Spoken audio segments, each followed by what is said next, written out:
So hey guys, welcome back to the channel. Welcome to Appalachia's Homestead. It's getting to be late in the afternoon on this beautiful Friday. Hope you are very, very busy. Hope things are going good in your neck of the woods. Let's talk about a few things.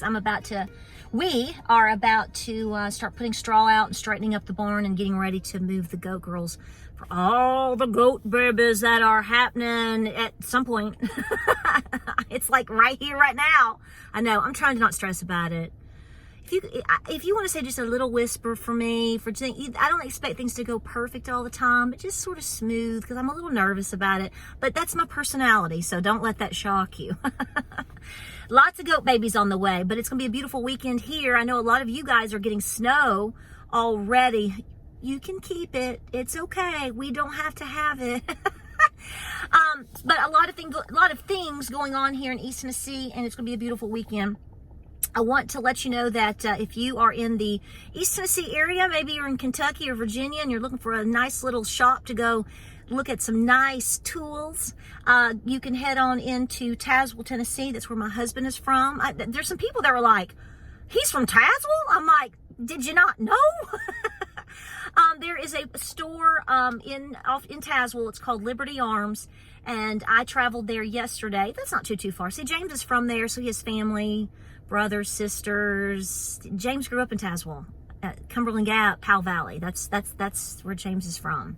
So, we go up there, not like all the time or anything. We used to go a lot more because we lived close. We did live a whole lot closer, but we went and visited some family yesterday, and we went shopping. But I want to tell you ladies out there, because everybody asks me about specific things, and I'm going to tell you right now, if you are a little old gal and you want something that's going to be easy to carry snug to you on your body, I recommend my personal experience. There's lots of different things. You do what works best for you, but I like the Sig Sauer P238 and the Glock G43X. Yeah. So one is obviously a 380 and the other one's a 9mm. If you are looking for something that might fit you well, as far as something that you would like to have as an option for you, those are some pretty good options, and you should try them out maybe at your local training facility. Test them out, see how they work for you. I know I've been pleased, so that's me. Everyone is different, okay? So just do what works best for you. But we had a great time yesterday afternoon in Tazewell, and we got some things accomplished, so that was a very positive day. I want to let you know that people everywhere are beyond waking up. It's just a matter of whether or not they are wanting to deny it, or whether or not they are wanting to stick their neck out and talk about these issues. I've seen somebody make a really great post in the last 24 hours about a lot of the financial things that we have going on in the country, and they're making warnings about food and seeds and different things like that, and it was a fabulous post.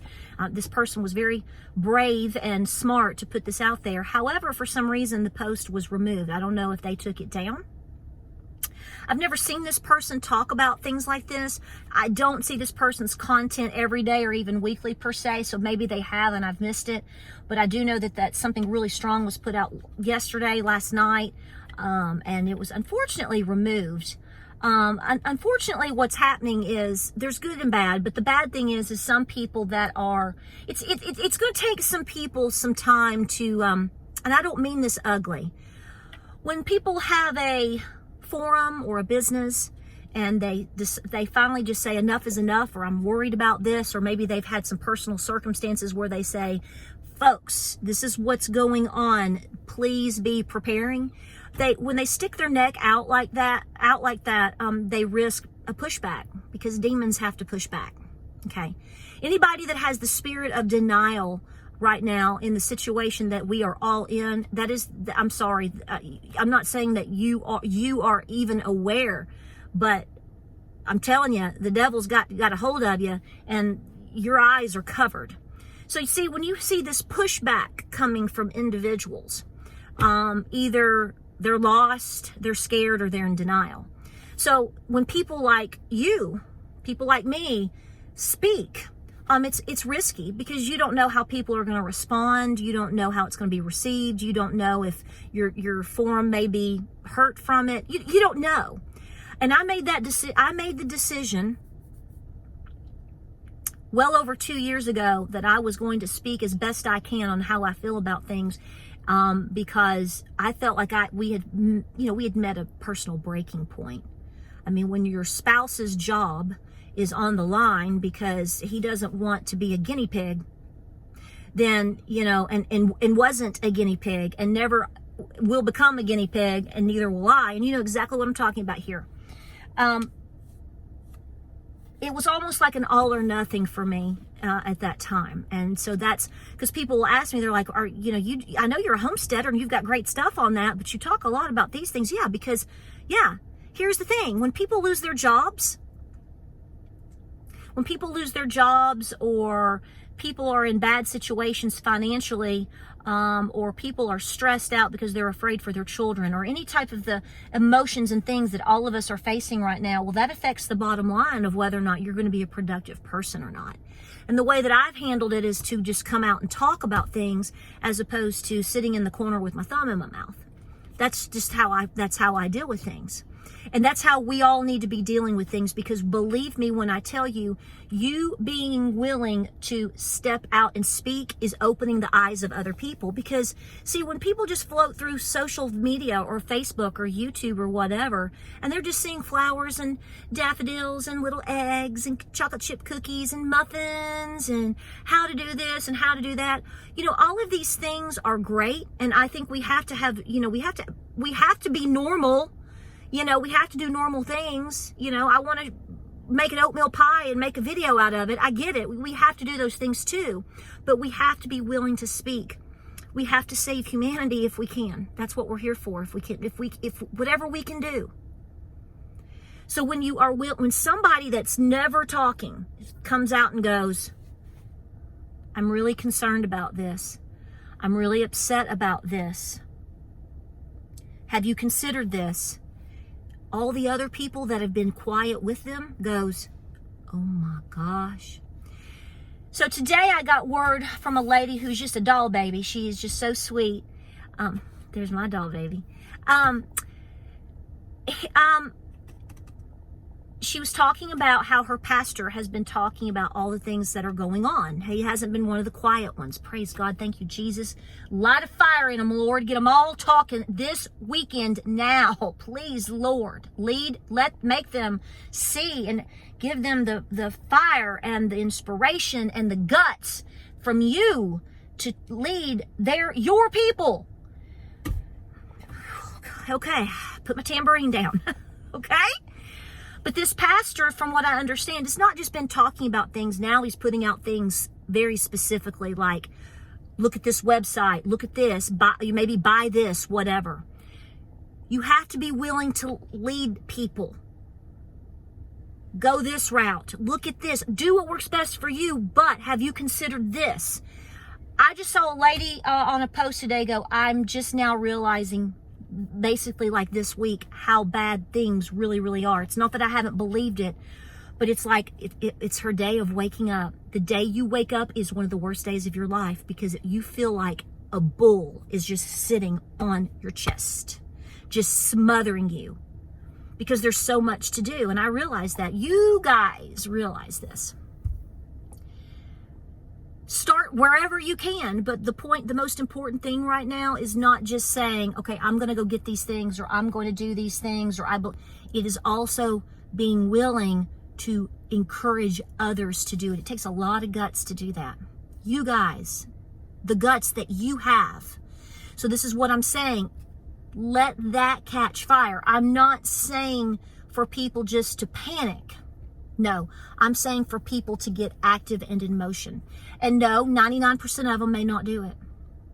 But if you can motivate 1, 2, 3% of whoever you talk to or sees your Facebook page or whatever you do you know how big of a difference that's going to make? It's going to make a huge difference. And I want to encourage that for you, because let me tell you, there's a lot of people now that understand what's going on, but they really can't do much for themselves because they are so stretched. I really have a lot of concerns for a lot of single moms out there. Me being a lady, I'm not getting into circumstances as to why they're single or if they're divorced or whatever happened there, if they're a widow. What I'm saying is think about it. And there's gentlemen too. There's elderly folks that are living by themselves. I spoke with an elderly lady today, and she lives over in Maryville, and I was talking with her. She's in her 80s, and her husband is passed, and she lives by herself, and she just wanted to talk. She just, so sweet. She just wanted to talk to somebody today. But a lot of people are like that. And so for you to help them understand what's going on, and for you to kind of help push them to prepare, or maybe here's where I'm really going with this. It's just like with anything else, you're going to be helping somebody somewhere. And every time you pick up an extra can of Beanie Weenies, I know I say Beanie Weenies all the time, or Spam. Yeah, that's just an example. Toilet paper, much needed items at your home. Believe me, you're going to be making a difference for all kinds of different people. And I want to encourage you to do that. I want to encourage you to speak. Do you really think that if you really feel these things are happening, I know you do. If you know hard times are here, they are. If you know that we have something coming our way that we can't even probably psychologically understand yet, fact,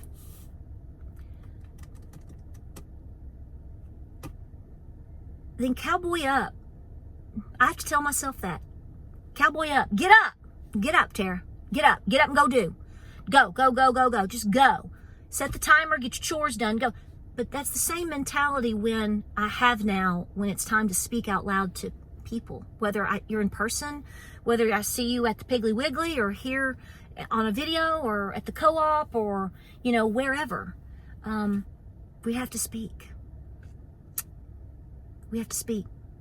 And you need to encourage your pastors to speak. Okay? People that are that's leadership. That really is leadership. They should be speaking. They should be doing what this pastor is doing. And if they're not, then maybe you need to be speaking to your congregation. Maybe that's risky for you to do in your church. It shouldn't be. It should not be. Maybe you can come up with some group organization within your church, a church group where you all get together and you start making plans with your church, within your community. We're not going to get into the politics of everything because I know how everybody is. Well, everybody at my church will be just fine. They ain't got no problem with anything I'd have to say. But you know what I mean. This is beyond politics at this point. This is about survival, beast mode. Are you going to feed your baby and can that lady afford diapers? This is going beyond blue, red, purple, whatever everybody claims to be. Do you see what I'm saying? We have to be the one that's willing to speak. And we have to be the one willing to not back down once we've said it. Be that person. We need you. All right, well, honeys, I'm going to have to break. I told my husband, I said, when I get done, I'll call you and you can come. I'll come get you. I'll roll back down the hill and I'll pick you up. He's on fire today. I didn't make him. No. Somebody said they were like, yeah. We all know who's in the driver's seat. He fools you all so good. All right, guys, I'm going to break. We're going to get this done. I'm going to run. I'm going to finish up my chores. We're going to start getting ready for goat babies. I've got to go buy a blow dryer. I still haven't bought it. I'm such a loser. I forgot. I didn't forget, but it's like we would go, oh, yeah, we're supposed to stop and get the blow dryer. I need to get a blow dryer. Blow dryer is good after you try to if you have a baby that you're trying to warm up especially after it's born or if it's not doing well. You want to get it covered. You want to put it in really warm water and you want to get it warmed up. And you want to make sure that you check its palate and its mouth and make sure it's warm before you try to give it any colostrum and or baby formula or milk. Basically, I do whole milk if I have to with these goat kids. But a blow dryer just to help warm it. I've got my little space heater ready. This is all the things that I have to have lined up in my bathroom to take care of these babies. All right, guys, I hope you have a wonderful weekend. I hope you're doing well. Speak up. To see a pastor that I don't even know that is willing to say these things and help his church, honey, I was like, Moses, take your shoes off. You're on holy ground. I mean, I'm really serious. Think about what change that could bring if all of them could see and do that. That's what they're supposed to be doing. All of us are supposed to be doing. I love you.